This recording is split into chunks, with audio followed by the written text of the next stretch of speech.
Hey guys, I'm here today to show you all the different types of assignments that are required for you to complete during your PSY 662 course, as well as to give you a quick overview of what they entail. So I am here on my student test account, and I am on my dashboard, which should be the first thing that you see when you log in. And in order to get to the assignments, you're going to go over to this assignments corner and click complete assignments. So for my test account, mine's going to look a little different than yours. So up here, you should be able to see what semester you're in, as well as your practicum professor. And in addition, I have two programs listed because, again, this is a test account, but yours should have your corresponding program. For the sake of the video, I might be clicking Malibu a lot because that's what I'm used to. However, if you are in the evening program, you will just have yours say evening. So for the first assignment that we're going to look at, this is the start of the term practicum check-in. This is where you're going to read the practicum class confidentiality agreement and read the BBS acknowledgement and sign. This is super important information for your professor and CTC team. So this should be completed during the first week of class to confirm your practicum site, your supervisor, and other requirements for practicum. The next one is syncing your timesheet tracks. We are going to have a separate video as to how to do this, as well as what is a timesheet track and how this works. But ultimately, this is so your hours are tracking toward your graduation, but also your licensing. For the second one, this is not an assignment that you can actually submit through here. This is more of just a reminder for you, but this is to schedule your direct observation by your midterm. This is super important so you can give your supervisor time to schedule a time for them to observe you directly or observe you through audio or video. It depends on what your practicum site, how they handle direct observations. So this is just a reminder to make sure you schedule it in time to give your supervisor time, give you time, and give your client time to prepare for it. Although this is not directly submitted through this one, this can be logged on your weekly log, so make sure you get credit for it. Second is the supervisor evaluation of the trainee. So this is a form that you will send off to your supervisor through this tab. And this is also recommended to have this done to have it started by week 10, Have this started by week 10 in order to give your supervisor time to fill it out correctly and even maybe go over it with you if they would like to. This just makes sure that by the end of the course, you're not rushed to get them signed because our supervisors do have schedules and it can be busy for them as well. The second tab is the student's evaluation of the supervision and agency. This should be completed by week 14, and this assignment is also completed through this tab. This is a chance for you to give feedback on how your practicum site has been going. This gives us an idea of if this training site is a good fit for our students, and gives you time to just reflect on your experience and share your thoughts professionally.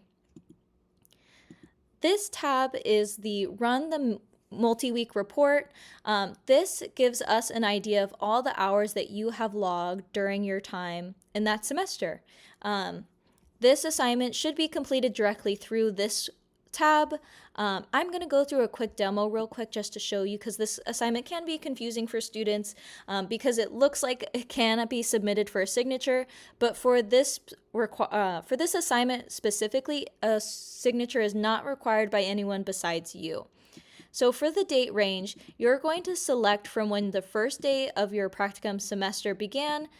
So for just an example, I'm going to do January 9th. Let's say that's when I started my spring semester. And I'm going to end maybe May 19th for the end of my spring semester. Again, you will do whatever corresponds for your semester directly. This is just an example. So I'm going to go in and do that. Make sure it's my name here. For the example, I'm just going to put another test supervisor. Again, a signature is disabled, so you do not have to click anything here. You're going to click your corresponding daytime track. And for this, it looks like nothing needs to be signed, but you're going to click MACLP on ground. And this is in order for the signatures, again, not to your supervisor, but for you to sign and generate. So I'm not going to send that right now because, again, this is just an example to show you guys. But again, just to show if you've met the requirement for direct client contact hours and weeks of supervision for that term. Okay. One of the last assignments that we're going to go over is for last term students only. This is super, super, super important. So even if you're not a last term student currently, maybe just continue watching just to get an idea of what is going to be required for you. Okay, so this assignment is super, super, super important because if you do not fill it out, you cannot graduate. So if you would like to graduate, please, please, please make sure you are filling this out. Also, something super important to keep in mind when you do go to fill out this form is make sure that you do it at the end of your last practicum class or when you are completely done with your practicum site in order to make sure all of the hours that you have worked for count. In addition, if you plan to get more hours at the end of your time in practicum, such as, maybe needing more hours for graduation or more hours to get your LPPC licensing, make sure you contact your CTC team since an additional form or practicum class may need to be taken. And finally, the last assignment is you're uploading your de-identified oral and written case presentation. So again, as it says, this is where you are going to upload your case presentation that you will be completing in your practicum class. This is required in every practicum class you take. And this is a really great opportunity for you to get feedback on a client and hear your professor and classmates' perspective. In addition, and just learn some really great skills on how to write and present a case.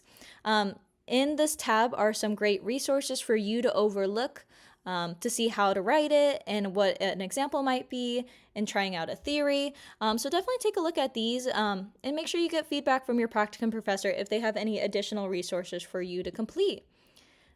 So those are all the assignments that are required for you to complete during your Sci 662 course. Please reach out to a practicum professor or a graduate assistant if you have any follow-up questions, and we'd be happy to help you during your time during Sci 662.